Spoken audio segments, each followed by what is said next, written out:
All right, hello everybody and welcome back to another video. So about a month ago now, Hasselblad released an update to their Phocus 2 editing software, which is supposed to clean up noise like crazy. Like I said, this was about a month ago now, so I'm kind of late to the party. A bunch of YouTubers have already kind of covered this as like a new release, a new feature, but I want to try it out for myself. So I'm here in Uptown Charlotte. It's been raining. As you can see, it is nighttime out.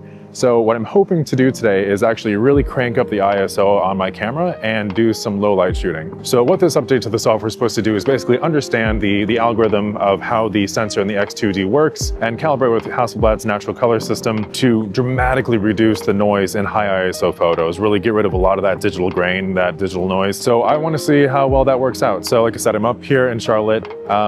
Nighttime, I am going to crank up the ISO to like 12,800, which I never do. Honestly, a lot of times if I'm even getting past like 400 ISO, I start to get like twitchy. So I normally like very low ISOs, which again, 64 for the native ISO on the X2D is fantastic for me. That works great, but we're gonna push this a little bit. So we'll kind of play around with a couple different things. Again, I've got the X2D with me. I have the 28p and 55V lenses with me. I'm actually gonna start with the 28p tonight because I wanna get some of the buildings and some of the colors in the city. So I think that wider angle is going to do really well for that. But I do have the 55V if I want more like kind of a cropped or something a little bit more focused as well. This actually is also a really good opportunity to test out the low light function of the Osmo Pocket 3, which I've not really done yet. So I'm hoping that this footage is good because I'm not going to have any backup. But yeah, come join me while I wander around Charlotte and try to get some night shots and we'll see what we can get.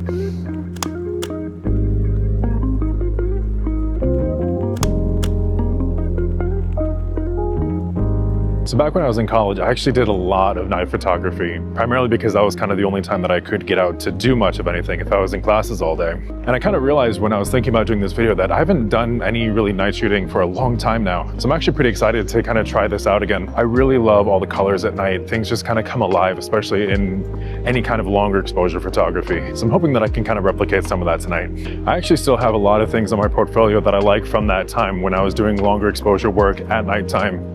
And some of my favorite shots are still from then. So I'm really interested to see what kind of work I can get tonight. So far the conditions are pretty close to what I was hoping for tonight. We've got some low clouds, which is great for some of the skyscrapers. Everything is still wet and kind of reflecting a bunch of light, but it's not actually raining, which is wonderful, so I don't have to test the weatherproofing of any of my gear today. Before we get too far into the video, I just wanted to say thank you so much. As of recording this video, I just passed 1,000 subscribers here on YouTube. That's a really huge milestone for me. When starting this channel, I didn't know what to expect. I wasn't sure really what this was going to turn into. I had never made videos before, and obviously there's still a lot that I need to learn, but hopefully the video quality has been getting better. But I just wanted to take a moment and say thank you so much for all of the support that you've shown me. Whether you've been here for a while or are a recent subscriber, I really appreciate it. The whole purpose for this channel is just to kind of help get my photography out to the rest of the world and not let these photos just sit on my computer unseen by anyone except for some close friends and family. So hitting this 1,000 subscriber milestone really does mean a lot to me. As many of you know, at this point, I have absolutely no sponsorships, no brand deals, nothing like that. I make no money off of these videos whatsoever. And in fact, I've had to spend a decent amount of money to be able to make these videos through things like equipment, microphones, cameras, etc. So subscribing, as many of you already have, is really the best way to support me. I am hoping that in the future, pretty soon here, I can start to offer things like prints, additional subscription tiers with maybe some incentive, additional content, or some other things. So if any of that appeals to you, please let me know in the comments down below. I'd love to hear what you'd like to see from me in the future as this channel continues to grow and evolve and I try to continue to make better and better videos for you. But again, thank you very much. I really appreciate the support, and back to the video.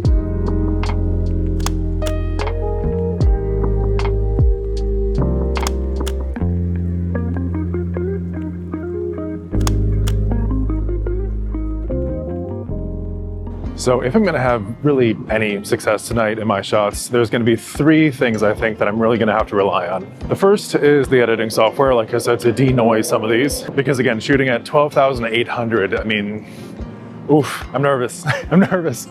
I'm not sure that any of these are going to turn out, so we'll see how that goes. The second thing that I need to rely on is the IBIS on this camera, which thankfully is very good. If I'm really trying, I can normally handhold a shot for down to like a tenth, an eighth of a second if I'm really focused on it. But what I'm hoping for is that the IBIS on this is going to really help me out with that, and I'm going to be able to do longer exposures, even if I don't need to, just for the sake of getting like motion blur or other things kind of going on to make the shot a little bit more interesting. With the ISO up at 12,800, the good thing is that really most of my shutter speeds should be fine. I mean, so far I've been shooting well into the 100s, meaning, you know, 1/125th, 1/160th, 1/180th. So really no need for a lot of image stabilization. But that's also at f4. So if there are other things that need for me to stop down for the aperture, then I might need to rely on that image stabilization a lot more. The third thing that I think is really going to make or break a lot of these shots is actually people. As I've said in some of my other videos, I've actually been trying to get more people in my shots lately, just because I think that it's going to make them a little more interesting and tell more of a story rather than just these static, empty scenes. Some of that I think can work really great for landscape photography where you don't want humans necessarily in there. But for street shots like this, I think that there's something to it that is beneficial. So I really like this structure here that's on either side of the road. I think they're really neat, but what I want to see is someone come right between there and cross that crosswalk. I don't know if I'm going to be able to get that. There's people around, but it's just not that busy, so we'll see what we can get. Wish me luck.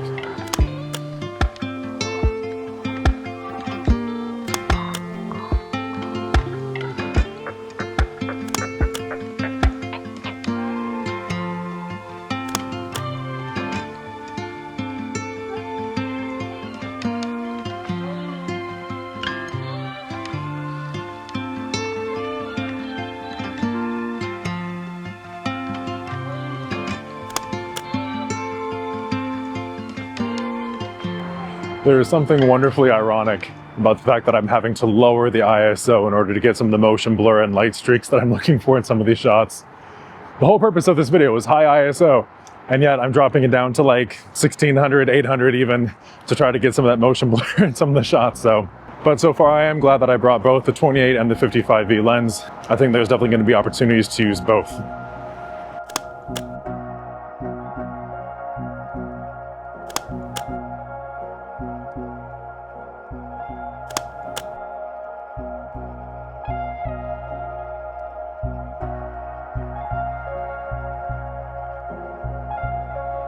So I've just taken a shot that I don't think is particularly interesting for the subject matter, but I think it'll be interesting as a technical demonstration to see what this denoising technology can do. The reason why I say that is it's not really raining, but there's this kind of fine mist in the air, and there's a street light over here that you can see that mist kind of coming down. It almost looks like really fine snow, which I think on a high ISO shot like this could be interpreted as noise. So what I want to see from the editing software is basically how well does it do with retaining things that are actually in the image versus digital noise that's replicated through at a high ISO, the light gain, if you will. Because my guess is that the software is going to interpret that as noise and also remove that from the image, or at least try to. Where I think that the success of something like this is really going to be key is that if it can retain detail like that in the image and get rid of the actual noise within the shot, that's going to be huge.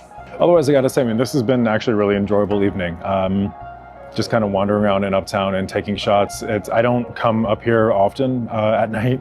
When I moved out to Charlotte, it was actually during COVID. And so a lot of this stuff, kind of the nightlife, the city life, I didn't really get to experience much of when I first got out here. So I feel like in many ways, I'm still learning parts of the city, even though I've been here for a number of years. And so this has actually been really fun so far. So even if I don't get any good shots or any good footage from this, at least it's been an enjoyable evening.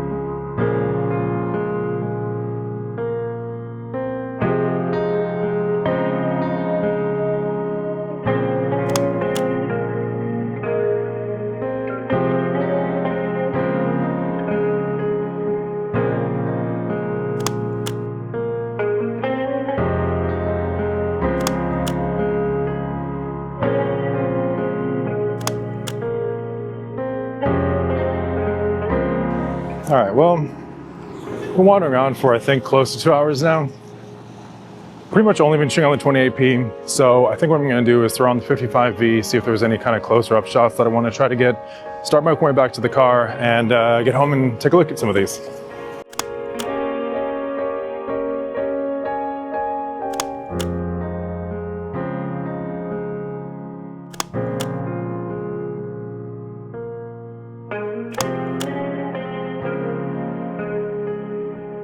All right, so back at the car, obviously. Yeah, I think overall a decently successful venture out. I haven't looked at any of the photos yet, so I don't know if any of them actually came out. Lights. Anyway, so I was saying I haven't looked at any of the photos really yet, just on the back of the camera. Some of them looked like they turned out well. We'll see once I get back and actually kind of can blow them up. Again, I'm really interested to see how the software does with some of the noise reduction. Particularly, I wanted to come out when it was wet like this. I thought that it was going to add another level of challenge for the software because of some of it kind of being a little bit more interesting for the lighting conditions and stuff. So I think at this point, get back home. Probably not going to edit tonight, but yeah, see when I start to edit some of these. All right, so it's been a couple days since I was up shooting in Charlotte. As you can tell, I also now have a haircut. And I've gone through and I've already edited the photos that I liked. I kind of picked out the ones that I enjoyed and, you know, worked those up the way that I normally do. But I really wanted to kind of showcase more of the Hasselblad's noise reduction because it's very impressive. I have to say, I was really surprised at how well it did at handling that higher ISO range. So obviously I've been putting in the photos I liked from the shoot earlier into this video kind of while I was walking around. So you've already seen the result of them. Like I said, I'm personally pretty impressed with how well it handled 12,800 ISO. But I wanted to kind of take you through and show you some of the raw images as well as how Hasselblad handles kind of two different noise reduction profiles. So here I've got on my iPad, you know, the images from the other night. Let's pull up one of them. This one is actually a pretty good example. So this isn't one that I wound up, you know, working through, but I think it demonstrates the noise reduction capabilities pretty well. So if we go on here and we zoom in, right? I mean, this is full of noise. There's a lot of digital grain happening. You know, again, 12,800 ISO. This is what I would expect to see. And actually, I'll be honest, even at 12,800 ISO, this actually isn't as bad as I thought it was going to be. I thought it was going to be just really, really, really noisy. I think just having a 100 megapixel sensor helps to already minimize some of that effect. But nonetheless, this is still a noisy photo. If you kind of zoom in a little bit further, you know, again, definitely see a lot of noise in this image. So if we go back out, this is the Hasselblad Phocus 2 editing app. So this is where that Hasselblad noise reduction will happen. They have it as HNNR, it's Hasselblad Natural Noise Reduction. So if we tap on this in the lower part of the screen here, you'll see that we have actually two options. We have prioritize purity. So as it says, elevate the image purity by eliminating noise to the maximum extent. So this is going to be what I used for most of the images that reduced the noise to the maximum effect. And I think it did very, very well. But you also have prioritize detail. And what that does is it does less noise reduction kind of for the sake of maintaining really fine details in the image. So if you have an image that has a lot of really intricate detail, let's say something like when I was back in Morocco, when I was shooting there, maybe some of the architectural work that had really intricate details in the design and the mosaics, or just in the motifs that it had, maybe I don't want to necessarily smooth all of that out. Maybe I want to retain some of the grittiness in the stone or something there. This might be a better option for you if you're shooting at a higher ISO. I think particularly if you're not shooting at extreme ISOs like 12,800, maybe if you're shooting at 800, 1600, this could be a really good option for you. But for what I was shooting the other night, I think that the prioritized purity actually worked out very well. So once you select whichever one you want to use, you just hit, you know, continue. And then that'll run through. Obviously, this is very dependent on how powerful the setup that you're using is. Honestly, the iPad does very well with things like this because of, you know, Apple's neural processing stuff. And here you go. So now we have the new image. The thing that I think is just absolutely black magic about what Hasselblad has done here is if you notice in the file name right up at the top that there's, you know, the HNNR tag, but this is still a raw image. They didn't convert this to a JPEG or a TIFF or anything else. This still has all of the raw data within the image. So if I put this over into Lightroom, I get all of my adjustments, everything that I normally work as if I was working in a raw image, just with significantly reduced noise. Let's go back take a look at the raw image. And again, just as a reminder, here's kind of all the noise, the grain. I think it's particularly evident in some of the writing and stuff, some of the words in the back here. Even looking at like, you know, the brick, you can definitely see some of the noise in the darker areas as well. And then up here with the lights, right? Here's a lot of noise that you can really very easily tell up at the top here. So now let's go over to the other image, the one that Hasselblad has used its noise reduction on. And even without zooming in, I can tell this is a cleaner image, but let's zoom in. This is, in my opinion, very impressive. This looks like I shot this at, what, 200 ISO, 100 ISO? There's almost no noise to this whatsoever. Even in some of the trickier parts, like if we go up to the top here, there's some noise. If I'm really, I mean, and I'm zooming in like to the most that it will let me zoom in right now. And there's some noise, yeah, but like, this is really good. And it still kept all of those flares from the light, from the aperture. The writing is nice and clear and crisp here. And even like in the brick, it still retained a lot of the detail in the brick as well, which I think is really impressive. So I don't feel like I'm losing any detail. It doesn't look overly smooth or like I lost any detail or quality of the image here. So let's go over and take a look at another image that I took particularly to kind of test this out. So earlier in the video when I had mentioned about, you know, the really fine mist coming into that street light, it almost looked like falling snow in a way. I was very curious to see how it would handle this. So with this image, this is the raw image. Again, it's not a great photograph, but particularly this area, I wanted to kind of see how it handled. So there's a lot of noise here, and you know, all of the little misty raindrops are very, very fine. So I was curious to see how well the HNNR did with kind of preserving that detail while still getting rid of the noise and cleaning up the image overall. So if we go over to this photo first, so this one was the one that was done with the moderate noise reduction, so prioritizing detail. So this wasn't the full like noise reduction profile. This is kind of something that was intended to be a more moderate approach to it. So if we zoom in on this area here of the photo with the mist, you know, from the rain coming through the street light here, there's still a lot of detail. There's definitely still some noise here, but it is reduced. And again, we're zooming in quite a bit here. So the noise is expected, right? But you still have all the detail in here. I think it did okay. I mean, the lines do look a little bit blurry, but again, that could also be motion blur. But it still kept a lot of that detail. So you still can get those finer details and utilize this. Again, particularly, I think if you're shooting at like 800 or 1600 ISO, this moderate approach to prioritize detail could be a better way to go for that. But with an extreme ISO like this still did very well. If we go up here to this, I mean, again, the text is nice and crisp. Definitely some noise in the sky. Let's zoom in.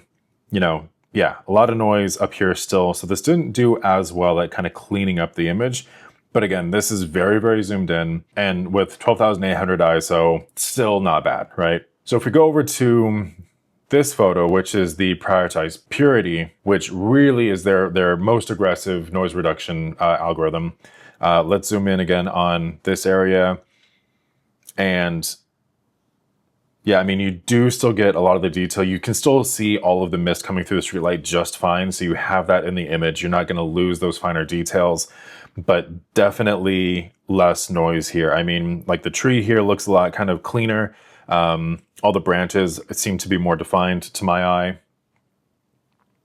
And if we go up to the top here, in the sky, I mean, much less noise. So I think it does very, very well in things like this, where it can kind of understand more like, hey, there's really not a lot of detail here. So just, you know, reduce all the noise and prioritize maybe the color. Again, the sign here on the building, very, very clean, nice and crisp. Especially, I mean, all the lines in the buildings, I think that it does very well at understanding whatever the algorithm is kind of looking for to do this. It understands, you know, buildings and structures very well. It understands trees very well, it seems. And so I'm very, very happy. I mean, this is, in my opinion, a very clean image that normally you wouldn't be zooming in this much on. Again, with 100 megapixels, obviously you can, and you can blow this image up to be huge if you wanted to print it out. And I feel like, honestly, if you were going to print something to be that large, you would probably run into issues with the printer being more inaccurate versus the image, you know, the noise being a problem for the detail, the purity of the image, right? So I think this is very, very impressive. This is really cool to see. And so the last thing that I want to do here is take a look at some of the edited photos and really kind of, again, blow these up and pixel peep and see how well this is done. So a lot of these you've already seen previously in the video, but to kind of, I think, kind of blow them up and scale them a little bit more. So let's start with this image. This one I was particularly happy with because of how well it retained all of the detail in the branches. So again, I'm using that more aggressive noise reduction profile. And if we zoom in here, I mean, this is very, very clean. I mean, again, we're getting into pixelation more from the sensor, and again, 100 megapixels for the sensor, than we are necessarily digital noise from the high ISO. There's definitely noise, but again, we're like fully zoomed in here. I can't zoom in anymore on this, and you get all of the detail of all the branches. There's nothing really here that looks odd to me, like it was done through, like, you know, AI, where you have things going in weird directions or continuity errors. And even like up in the sky here, I think that it did a very, very good job at reducing a lot of that noise. If we bring this back to, let's see, I think this would be reasonable as like a viewing, you know, kind of a zoom in, right? So kind of do a double tap, that'll kind of expand out, zoom in a little bit more. And again, particularly in these like complex areas of these branches, you still get all of that detail. The lines are very, very clean. Over on the side here, you even get some of that, again, that mist that I was talking about with the previous image. You can kind of see some of that on the left side here, and it retains some of that detail. So if you are zooming in, you get that detail without really sacrificing any of the quality of the image. So let's take a look at just one more image. This was in front of the Mint Museum. I particularly liked this one. This, I think, is a great example of something that you can utilize this software for to, again, reduce the noise, but have that higher ISO to catch something that you may not have been able to catch otherwise. Now, what I mean by that is I have this person walking in front of me, which is great. I wanted to capture someone in this shot. So not only do you have a fast enough shutter speed that there's a little bit of motion blur, which is fine. I wanted that. I didn't want him perfectly frozen. I still wanted some movement to kind of show that energy within the photo. But in like the background behind him, right, all the detail in the steps here, these really cool with the lighting and everything.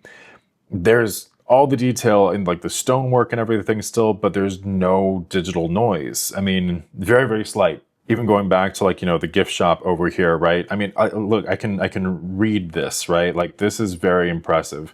The fact that I can zoom in so much and see all of this text down here and read this. But looking at the image, I mean, I think this is really very cool to kind of see how well this is done in this particular image with, you know, the challenging lighting situation, but still being able to keep the shutter speed fast enough that I can have an image of someone walking through and mostly freeze their actions. And this was shot at f4. So while that is the maximum aperture of the 28p lens, if I was shooting something like this with the 55V, I could go down to a max aperture of 2.5 and even increase the shutter speed more.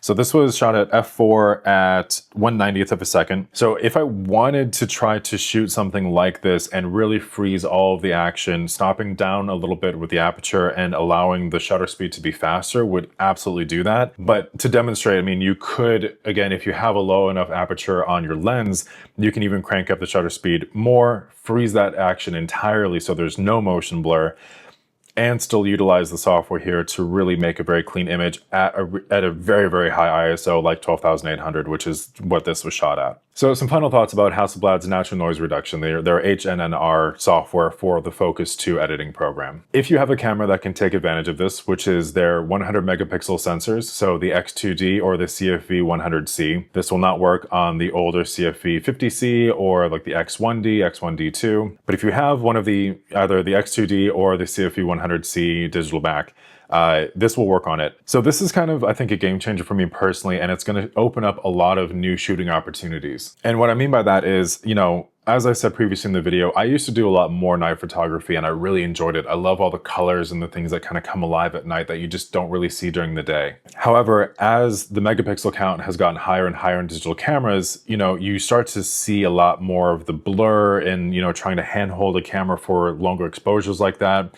And previously, I think that if you're going at higher ISOs on some of those older cameras, the noise was very noticeable. Even something like 1600 was just, you know, obnoxious with how much noise there were if it was, you know, again, some of those older cameras like the Canon 6D Mark II that I had. But honestly, with how well I think that this denoise works, and the fact that Hasselblad is still somehow able to keep this as a raw image, and you know, you have all the flexibility that comes with that for further editing, I think this makes shooting at high ISOs a lot more viable. And I'm really excited about this because there's definitely some shots, like, you know, when I've been traveling, that I think I probably missed that I could have gotten because I was too afraid to push that ISO even higher.